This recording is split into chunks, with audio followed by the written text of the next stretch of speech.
Alright, so this is from the Times of Israel.com. And this article is claiming Egypt intelligence had informed Israel about the impending Hamas attack. Let's see here. Egypt intelligence officials says Israel ignored repeated warnings of something big. Cairo officials says Israel focused on West Bank instead of Gaza. Egypt spy chief said to warn PM of terrible operation. Netanyahu denies it. He denies it. I don't think the Egyptians are going to make up something like this. Mounting question over Israel's massive intelligence failure to anticipate and prepare for a surprise Hamas assault were compounded Monday when an Egyptian intelligence official said that Jerusalem had ignored repeated warnings that the Gaza-based terror group was planning something big, which included an apparent direct notice from Cairo's intelligence minister to the prime minister. The Egyptian official said Egypt, which often serves as a mediator between Israel and Hamas, has spoken repeatedly with the Israelis about something big without elaborating. He said Israeli officials were focused on the West Bank and played down the threat from Gaza.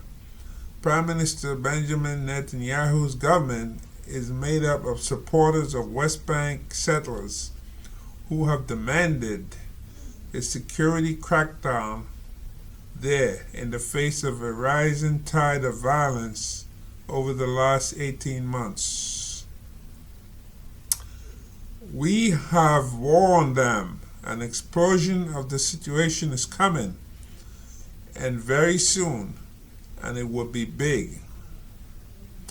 But they underestimated such warnings, the official, who spoke on condition of anonymity because he wasn't authorized to discuss the content of sensitive intelligence discussions with the media, told the Associated Press.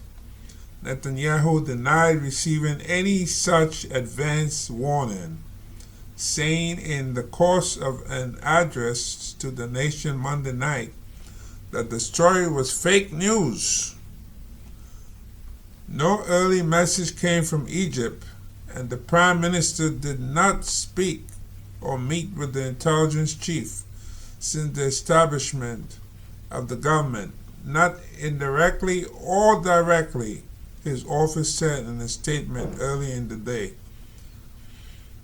In one of the said warnings, Egypt's intelligence minister, General Abbas Kamel, personally called Netanyahu only 10 days before the massive attack that Gazans were likely to do something unusual, a terrible operation, according to the Ynet news site.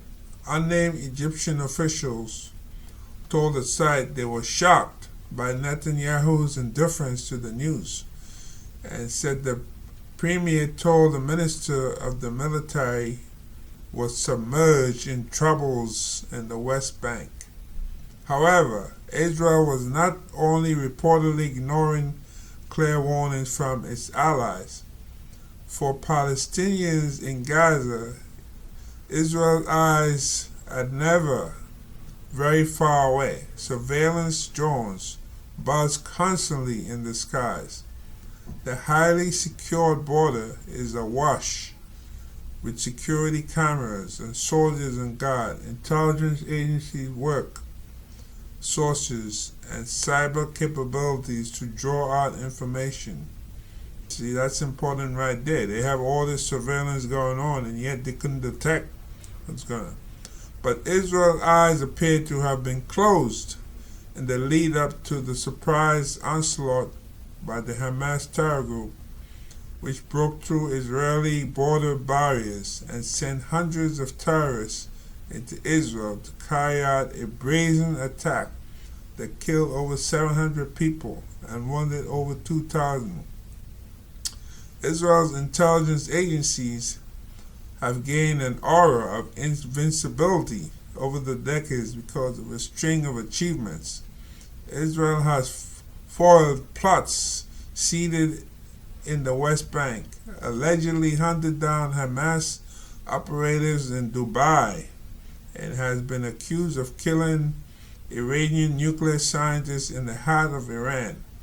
Even when their efforts have stumbled, agencies like the Mossad, Shin Bet, and military intelligence have maintained their mystique.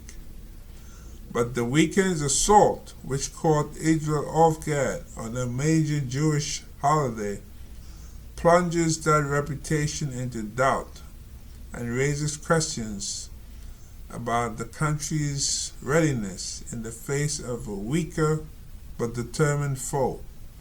Over 48 hours after the start of the attack, Hamas terrorists continued to battle Israeli forces inside Israeli territory, and over 100 Israelis were in Hamas captivity in Gaza. This is a major failure, said Yaakov Amidro, a former national security advisor to Prime Minister Benjamin Netanyahu. This operation actually proves that the intelligence abilities in Gaza were no good. So Amador declined to offer an explanation for the failure, saying lessons must be learned when the dust settles. Rear Admiral Daniel Hagari, the chief military spokesman, acknowledged the army owes the public an explanation, but he said now is not the time.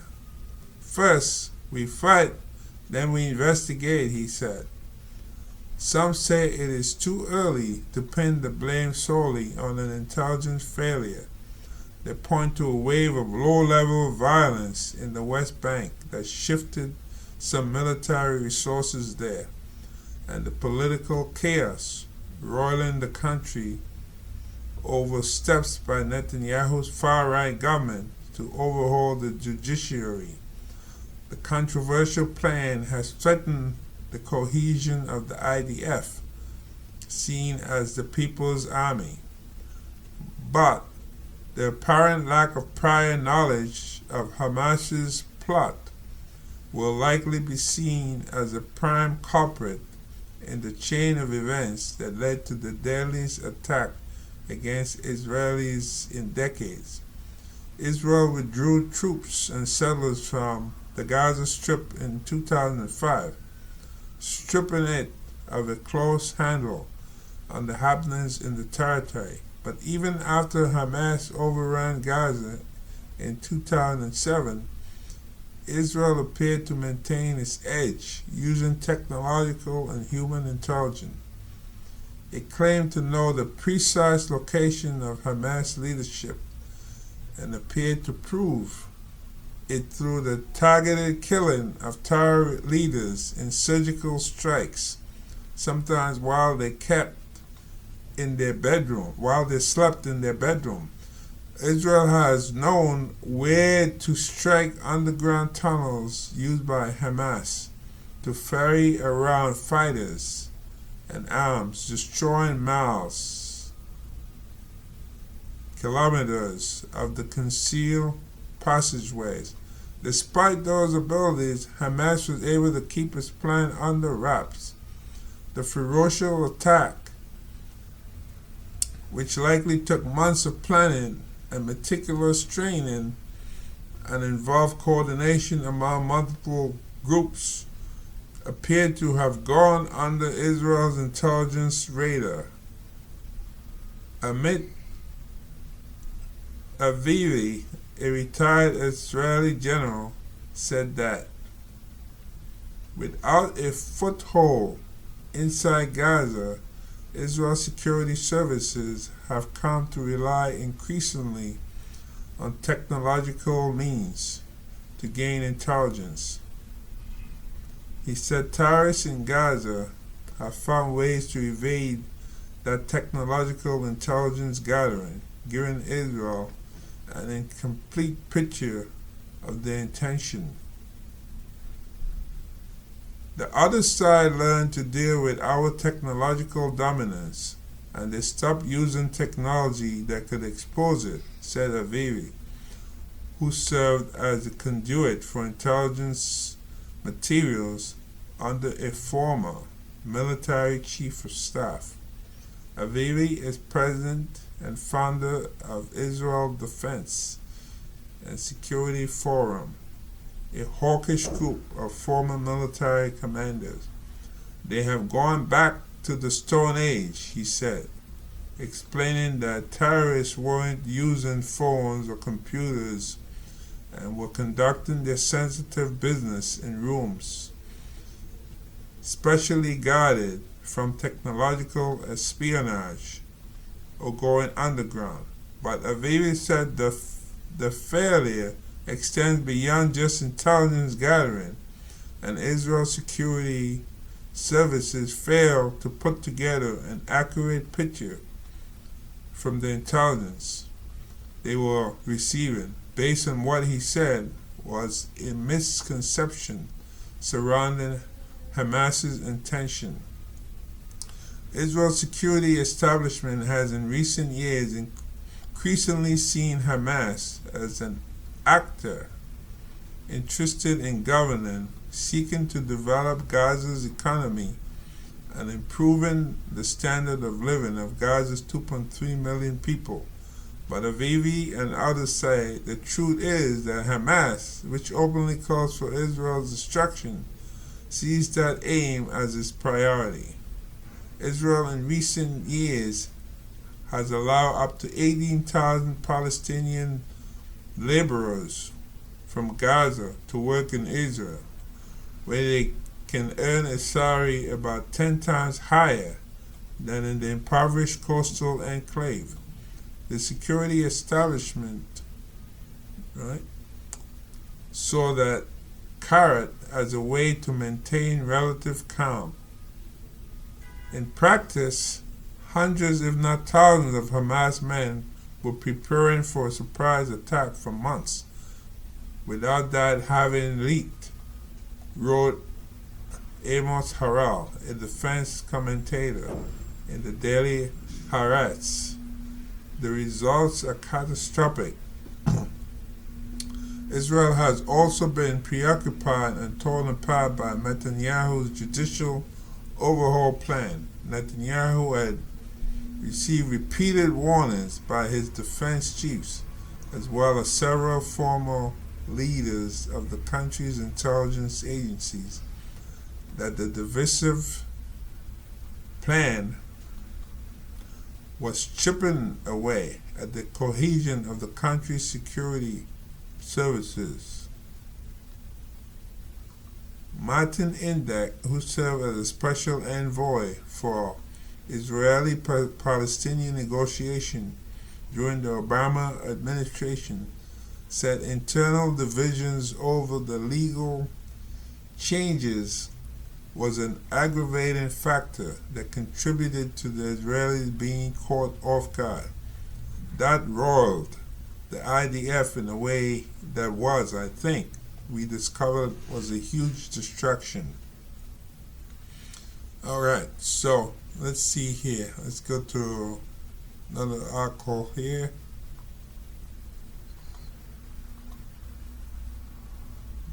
Yeah.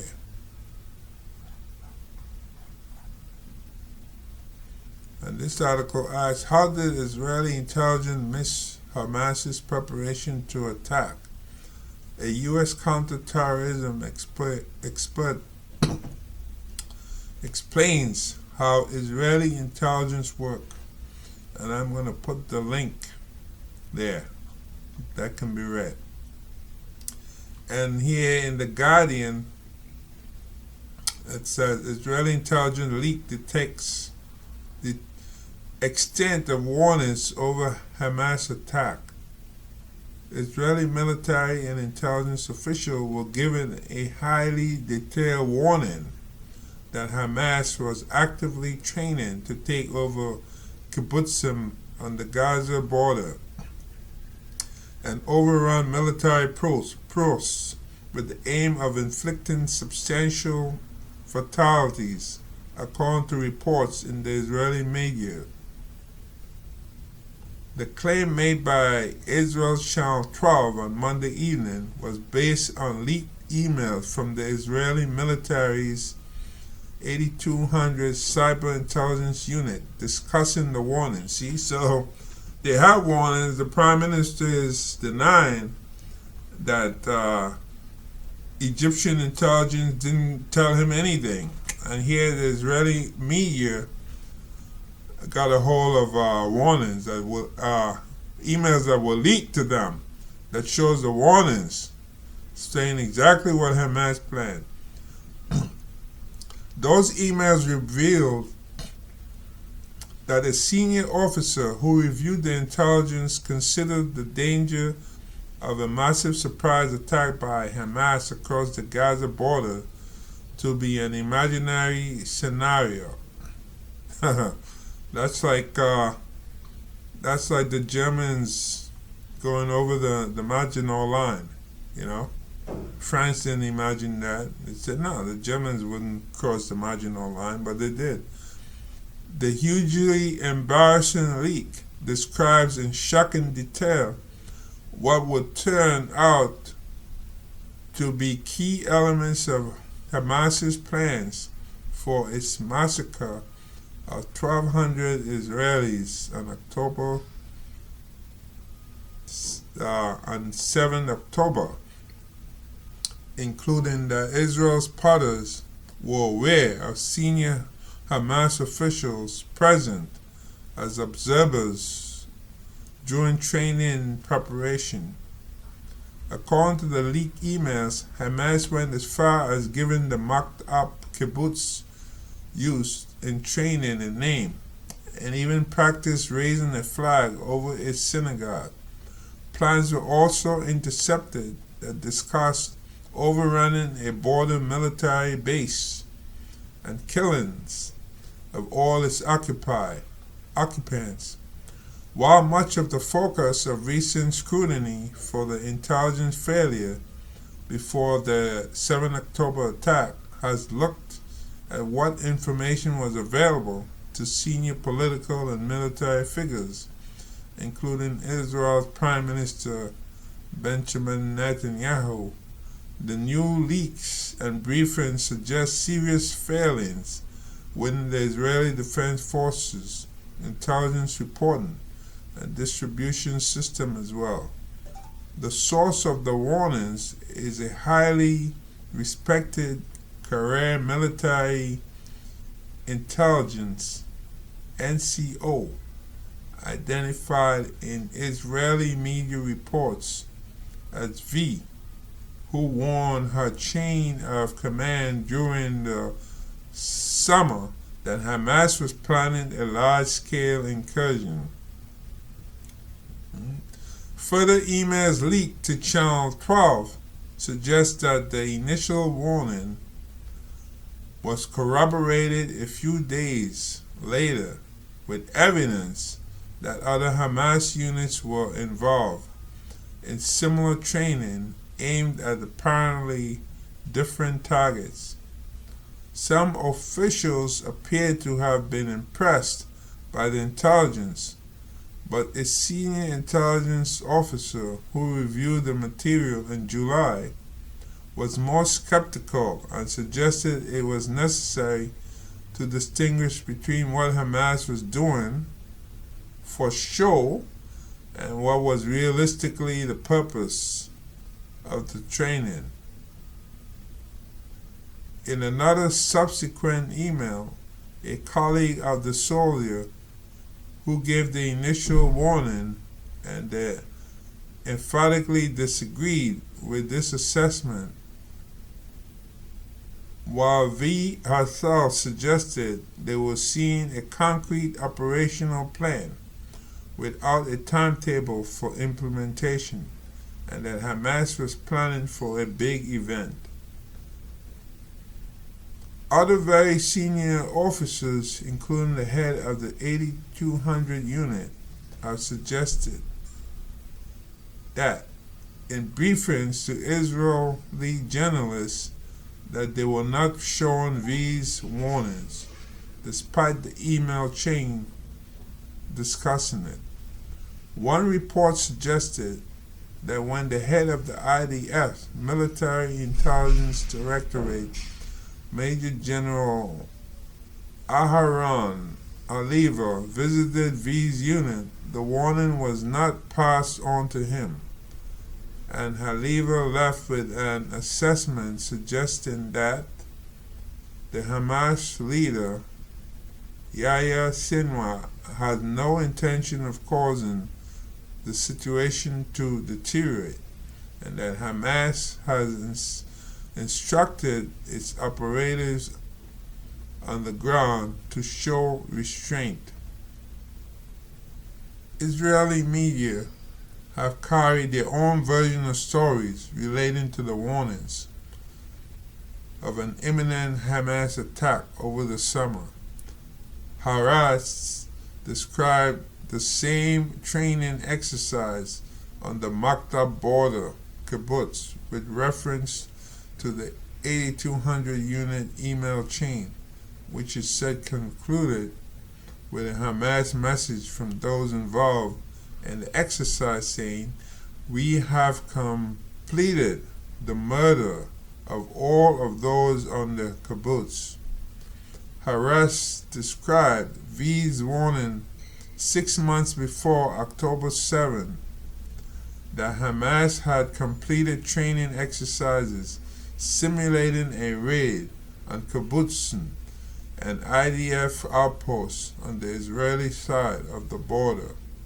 V concluded that Hamas had completed its preparations because senior Hamas commanders had turned out to view the exercises, something that was also reported by IDF spotters based on the border. Just like the spotters, her warnings were brushed off dismissively, it said. While they were distributed to senior officers, to her own unit, and to field intelligence, a senior intelligence officer wrote to her in response, praising her work, but adding, "It sounds imaginary to me," almost exactly echoing the language of the leaked 8200 emails. According to this telling of events, V's direct commander backed up her assessment, insisting it was a real exercise and not a display. The warnings were reiterated by the soldiers involved a few weeks before 7 October, when an unnamed senior intelligence officer visited their base and the intelligence was presented to him. Despite the warnings, however, even after the eve of 7 October, when senior officers discussed the prospect of an imminent Hamas attack, senior officers in the IDF would describe the evidence as weak. The Yediot Aronot newspaper reported that on 6 October, hours before Hamas launches assault, the IDF's most senior officers were alerted to weak signs that something was happening on the Gaza border and that Hamas was preparing for an offensive. Right? Commenting on the claims, the IDF said, "These days the IDF is entirely focused on fighting the terrorist organization Hamas. After the war, the IDF will conduct a thorough incisive, and uncompromising investigation and publish its findings to the public.